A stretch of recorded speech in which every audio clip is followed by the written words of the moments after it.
Para renovar nuestra fe, hoy vamos a hablar de una persona muy especial, que la conocemos en Hebreos 11:4. Abel, el hermano de Caín. Adán y Eva se encargaron de enseñarle a sus hijos que iba a haber un día donde ellos deberían darle sus ofrendas a Dios. Abel trajo los primogénitos de sus ovejas, de lo más gordo de ellas, y miró Jehová con agrado a Abel y a su ofrenda. Caín trajo el fruto de la tierra.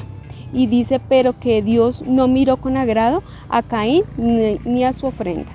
Vemos que la ofrenda de Caín fue por la fuerza de la educación, fue por la costumbre, fue por la religión. Esa fue la ofrenda de Caín.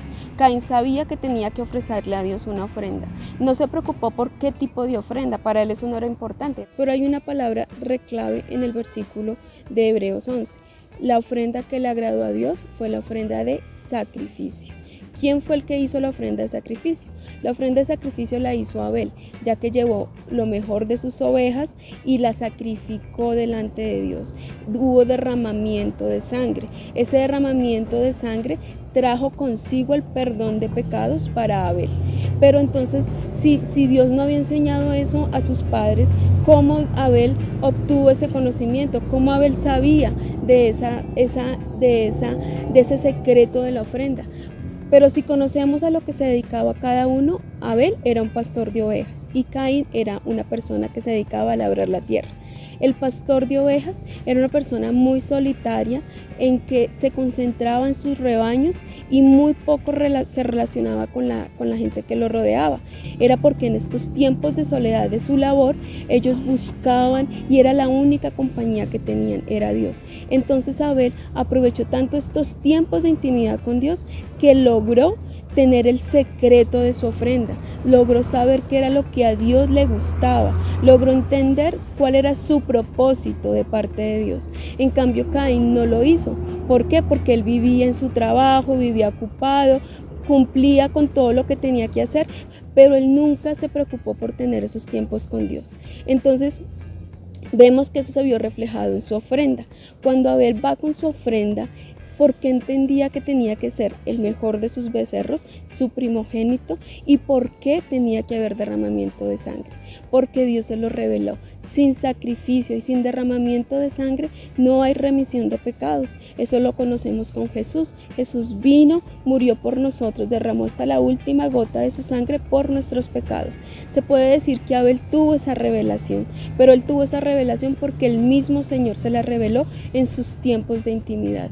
Entonces, esta enseñanza de Abel me enseña dos cosas: que para que yo pueda darle a Dios una ofrenda, en verdad que a Él le agrade, tiene que ser preparada, pero en oración. Tengo que tener tiempos de intimidad con Dios. Si yo no tengo esos tiempos de intimidad, Dios no me va a revelar mi propósito. Dios no me va a revelar qué es lo que Él quiere que yo haga. De pronto, si uno está viviendo momentos difíciles, nos sentimos solos, de pronto creemos que no sabemos el porqué del propósito de mi vida, no entendemos el por qué Dios nos permite vivir lo que vivamos, pues les tengo el secreto. El secreto es ir a la intimidad con Dios. Allá es donde Dios les va a revelar ese secreto. Y lo segundo es que podamos entender que esa revelación que Dios me da en el secreto es para que en el momento en que Dios pruebe mi fe, tiene que verse en lo público. Y eso fue lo que Abel hizo, fue y llevó la ofrenda que a Dios tanto le agradaba, la ofrenda que Dios tanto deseaba de él. Y esa ofrenda fue lo que hizo que él obtuviera ese agrado y ese favor de Dios.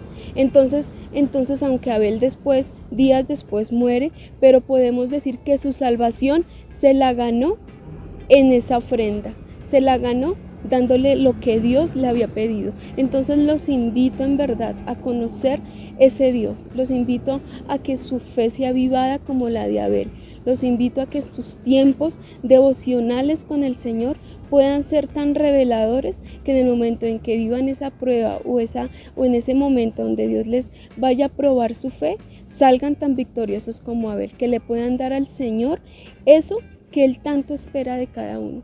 Entonces nada, esta pequeña enseñanza es para motivarlos a crecer en su fe, es para que crean que Dios está esperándolos, que Dios nos conoce, porque Dios conocía tanto a Caín como a Abel, pero su diferencia fue que ¿Quién lo buscó más? ¿Quién encontró ese propósito? ¿Quién pudo descifrar el secreto de lo que Dios tenía para ellos? Y fue Abel en sus tiempos de intimidad con Él. Entonces los animo a que busquen al Señor y que su fe sea avivada de una forma sobrenatural.